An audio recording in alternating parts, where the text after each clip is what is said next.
Okay, here's the 200. Cold.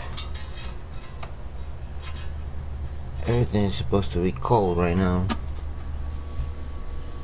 Let's see how it starts. There's a little bit of gas in there. This is a cold start.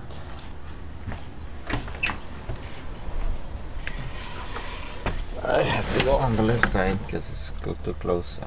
This is the wood I did. The clock's actually working.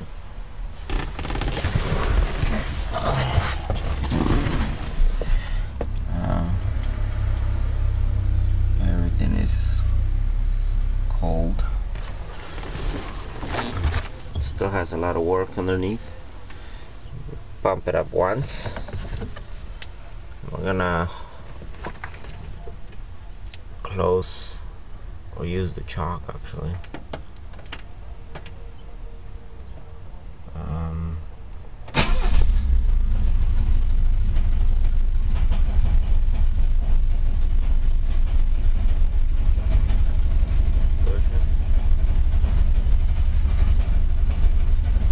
That's how it starts. It starts right up.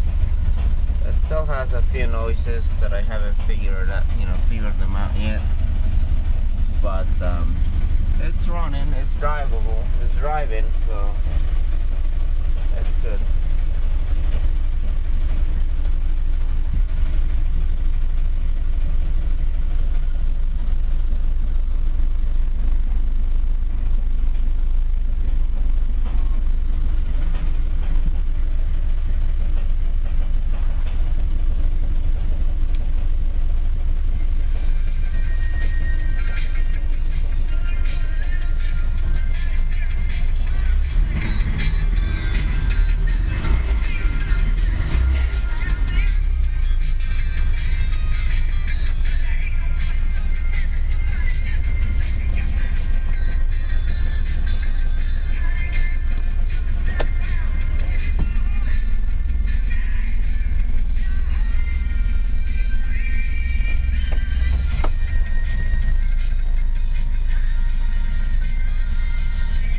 We'll let it heat up to normal temperature.